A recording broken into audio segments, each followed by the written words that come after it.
Welcome to rSlash Amiwrong, where someone pees on OP's active microwave.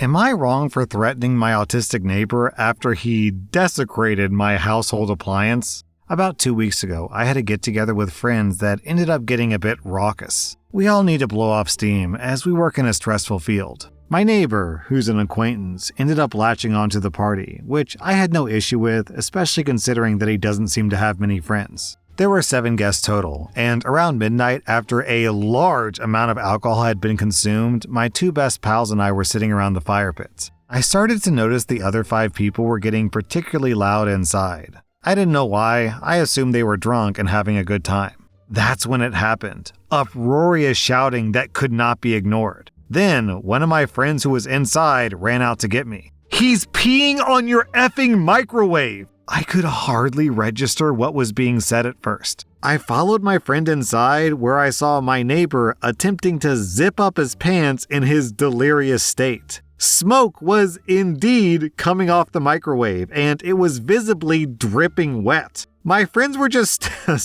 standing around in shock. I grabbed my neighbor and tried to get him to look at me, but he wasn't exactly present, just smirking, which pissed me off greatly. I yelled at him and pushed him out of my house. He must have fallen asleep on my lawn. Some of my pals stuck around to help with the cleanup job before leaving. I was so exhausted and out of it that I fell asleep on the couch shortly thereafter. I'm awoken by a knock at the door at 8 a.m. or so. That neighbor is now at my door, pleading not to tell his family about the incident. I had gone to bed so late that I felt hungover and angry to even be awake. I snapped! I ranted about how I would destroy his life and I wouldn't rest until he lost his job, wife, and kids. I didn't really mean these things, and I was excessively harsh. He begins blubbering, punching walls, and wailing. It was at this point that it dawned on me that he must have some kind of disability. It had been a passing thought before, but it wasn't something that I had really registered. He ran away in this distressed state, and I suddenly felt bad for losing my cool on him.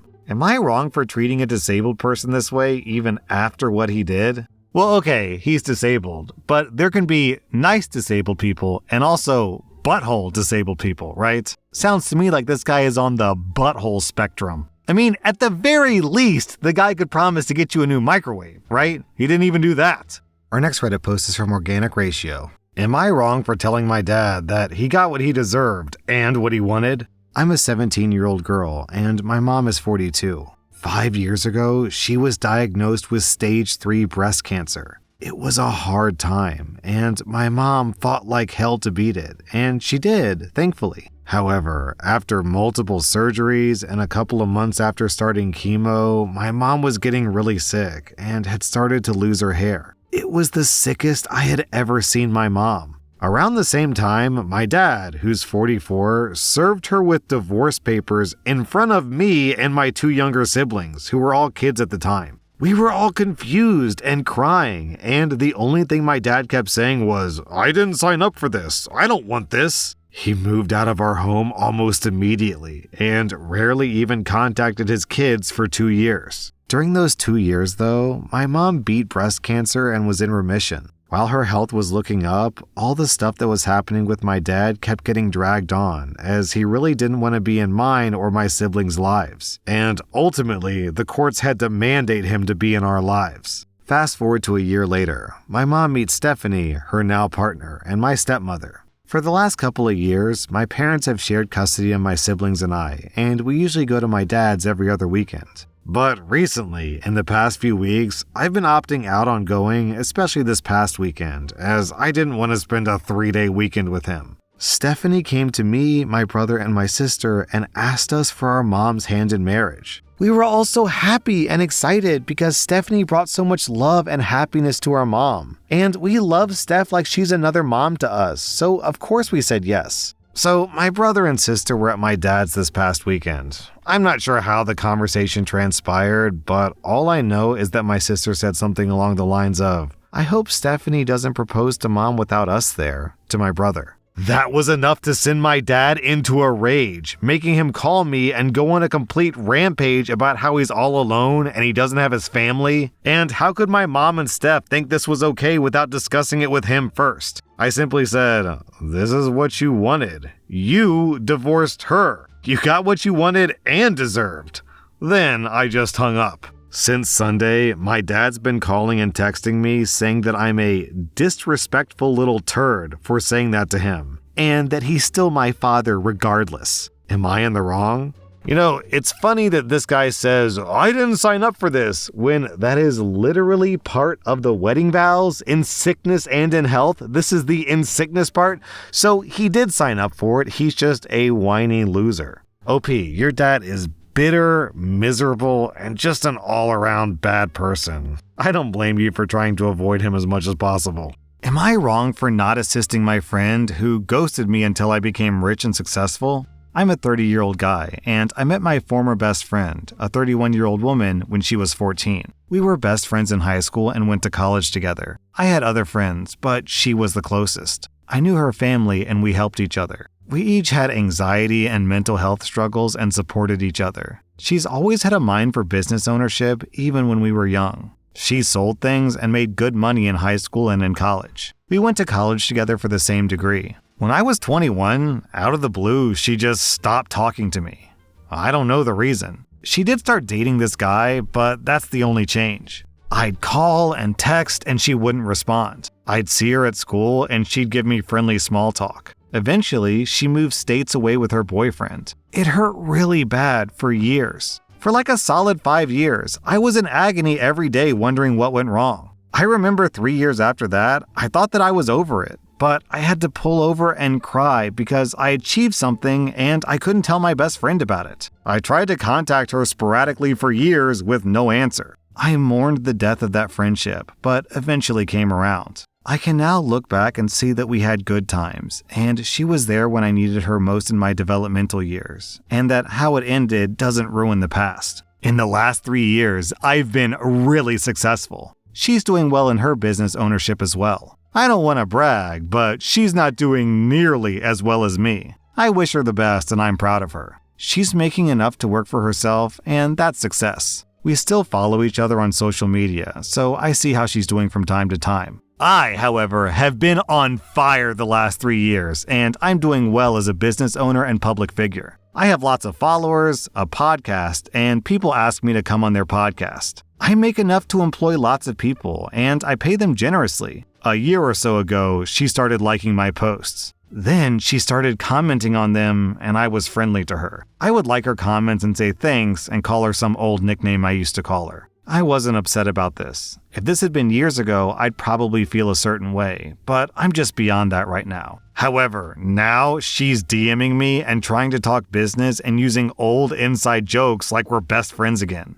If she had approached me with friendship, I'd be down to talk, but she just brings up business too often and I know her intentions. I've been ignoring her. She messaged me that I'm being mean for reading her messages but not responding. She was like, "Now that you're rich, you can't talk to me?" What? That's literally the exact same thing that she did to you. When she was successful, she didn't talk to you and now she's bitter about it?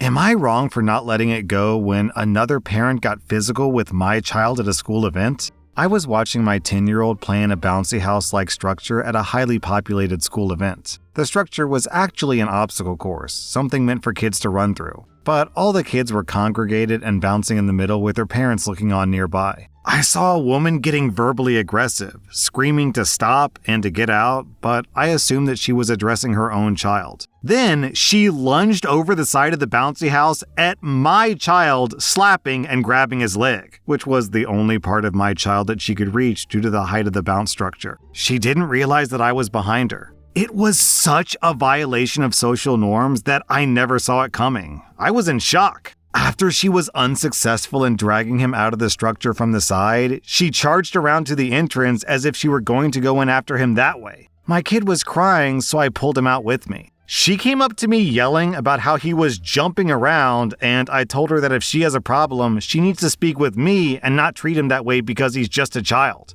I saw exactly what he was doing. He wasn't a danger to anyone, just bouncing around in the middle like the other kids. She said, "Whatever," and turned back to the bounce area.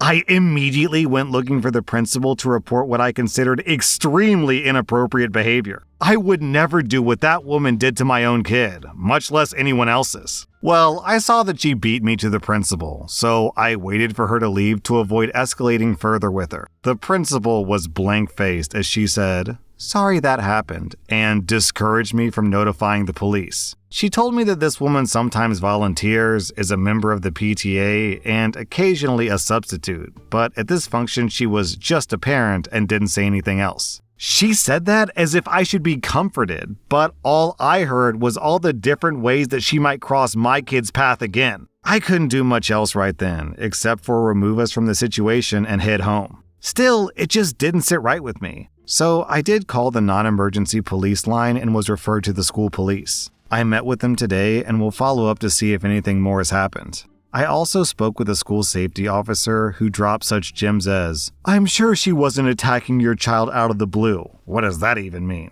And "everyone has a breaking point." And "she probably wasn't getting paid for that." But it still wouldn't be okay even if she was on the payroll. I understand that sometimes kids do things that are upsetting, and it's possible that he somehow upset her. In my eyes, this still doesn't justify what happened to him. It is a reasonable expectation for my child to be safe from intimidation and physical threat at school, and he shouldn't have to be flawless to have that. Again, this seems like a no-brainer. Am I wrong for thinking this is a big deal? Then down in the comments, we have this story from Gibson Blue Guy. Years ago, my oldest was being bullied at school. When he was stuck by a pin by his bully, I went to the principal and demanded that she do something. She told me that I was reverse bullying the perpetrator and that she would do nothing. I told her that if anything else happened, I'd be reporting it to the cops and hold her legally accountable. The bully was transferred to another school days later. Look guys, violence is wrong. We shouldn't be violent with each other. However, there are some things you can do that immediately justify getting your ass beat. And smacking someone else's child is top of the list. Am I wrong for physically taking food away from a coworker who tried to take it all home after a party and not share it with anyone? I recently quit a job after 4 years. During my last 2 weeks, I trained the new hire, Amy. She's 60. I became very close with my coworkers at this job. There's 9 employees and we all became like family. My boss surprised me by closing the place, inviting some of my family, and catering Panera Bread as a going-away party. It was incredibly kind and I appreciate it. We had tons of salads, sandwiches, bagels, etc. My boss tried to get me to take all of it home. I said the only right thing to do is share it with everyone. A lot of the employees are low income. One of the employees is an 18-year-old kid who's struggling to pay his bills. I told everyone that my boss and I would package everyone up the leftovers. Amy then chimes in while we're at the dinner table saying, "If not, my dog and I would sure love that food." I said I'd package her some up too. We cleaned the table and cut the cake. While we were sitting and talking about the past 4 years working together, Amy just disappears. My one coworker and I went in and saw a bag filled with sandwiches, bagels, countless bowls of soup, etc. There were a few bagels left over on the counter. I then took all the food out of Amy's bag when she wasn't around and made 8 individual paper bags full of food, one for every employee, excluding myself. Amy then walks back in and says, "Where did my bag go?" And I said, "Amy, everyone's getting an equal amount of food. I told you this already." She then says, "Well, the boss said that I could take the rest," which was a total lie. Our boss said that she never said that. We all leave to go into the main room. We sit for a while and talk. Amy said that she was leaving, and I had a funny feeling what was going to happen next. I go into the back room, and Amy was trying to leave with 5 of the brown paper bags I made. I then stopped her, ripped the bags away from her, and she left.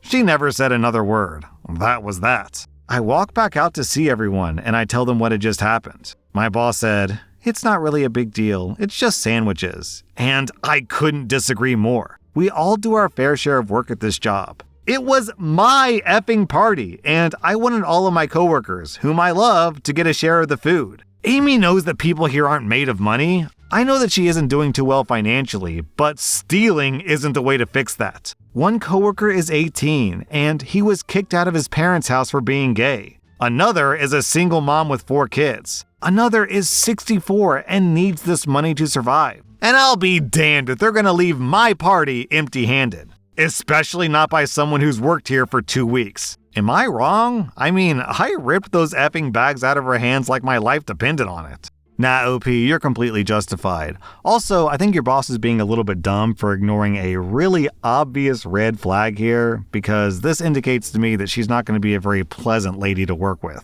Am I wrong for talking to the police? I'm a 17-year-old girl. My mom has always had anger issues. She's always hit my dad when she gets angry, but he usually brushes it off because he's a lot bigger than her and she's relatively small. My dad has never hit her. He's relatively laid back. My dad recently got surgery on his leg. He has a lot of stitches in his leg right now. He's not supposed to move it, and he's supposed to try to stay off it and let it rest. The other night, my mom got mad at him for some stupid reason. Dishes, I think. She started punching him in his leg while he was laying on the couch and tore his stitches. This was the only time I've heard him start screaming at her to stop. I ended up calling for an ambulance. A cop showed up afterwards. I told the cop what happened, and they arrested my mom. She's very mad with me and told me it was an accident and I should have stayed out of it. Then she told me that I hurt our family by talking to the cops. Am I wrong for talking to the cops? Hold on, wait a second. She got mad at your dad over dishes. Was he supposed to get up on his broken, busted up leg and stand over the sink and do dishes? Is that really what she expected of him? OP, your mom is a toxic piece of human trash. So I'm glad that you seem to be waking up to this because you need to create distance from you and your mom. That was rSlash and if you like this content, check out my podcast where I publish the exact same episodes. Also, hit that subscribe button because I put out new Reddit videos every single day.